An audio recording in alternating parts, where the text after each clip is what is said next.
Chicken pakora বিক্রেতা। নিয়ে যাও গরম গরম পকোড়া নিয়ে যাও।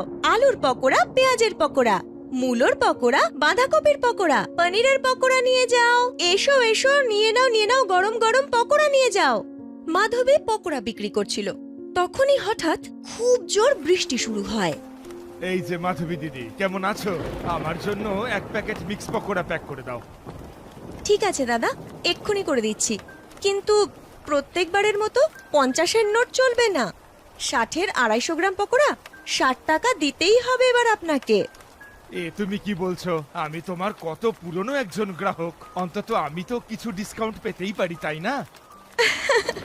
ঠিক আছে দাদা, কি আর দরদাম করব আপনার সাথে। আপনি একটা কাজ করুন, আপনি 50 টাকায় 250 গ্রাম পকোড়া নিয়ে যান। মাঝে মধ্যে তো আমার মনে হয় যে 250 গ্রাম পকোড়া আমার 50 টাকাতেই বিক্রি করা উচিত, কারণ প্রত্যেকেই আপনার মতো 10 টাকা বাঁচানোর কথাই ভাবে। ঠিক যেন মনে হয় প্রত্যেকেরই পকোড়া খাওয়ার সময় নিজের টাকা বাঁচানোর কথা মনে পড়ে। গ্রাহক পকোড়া নিয়ে সেখান থেকে চলে যায়। এরপর বৃষ্টি আরো জোরে পড়তে শুরু করে। মাধবীর পকোড়া আর বিক্রি হয় না। সেই জন্য মাধবী বাড়ি ফিরে আসে। মাধবী ছিল এক অনাথ মেয়ে, যে সবসময় সবাইকে সাহায্য করত আর সবসময় সবার কাজ করত। যেই ও বাড়ি ফিরল, তাকে তার প্রতিবেশী শান্তি, যে ডিম বিক্রি করত, সে বলল, হ্যাঁ রে মা মাধবী, আজ তোর ফিরতে অনেক দেরি হয়ে গেল রে।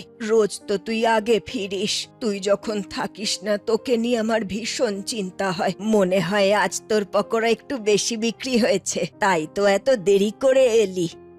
না শান্তি আন্টি, আজ আমার পকোড়া বিক্রি হয়নি অত, কারণ খুব জোরে বৃষ্টি পড়ছিল তো। তাছাড়াও বাড়ি ফিরতে হতো।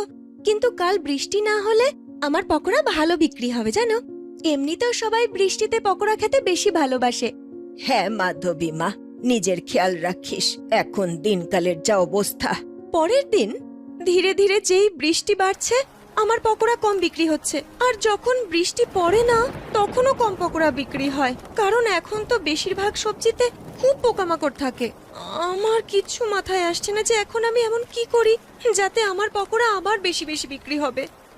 এমন কি উপায় আছে যাতে আমার এই সমস্যার সমাধান হয়ে যায়? মাধবী খুব চিন্তায় পড়ে যায়। ওদিকে শান্তিও রয়েছে ভীষণ চিন্তার মধ্যে। মাধবী যখন শান্তিকে চিন্তিত দেখলো, তখন তার কাছে গিয়ে জিজ্ঞেস করে, কি হয়েছে শান্তি আন্টি, তোমায় এত চিন্তিত দেখাচ্ছে যে?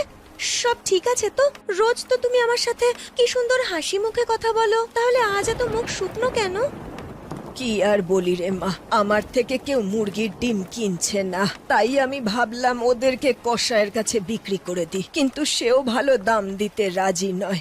আমি বুঝতে পারছি না কি করে যে সংসারটা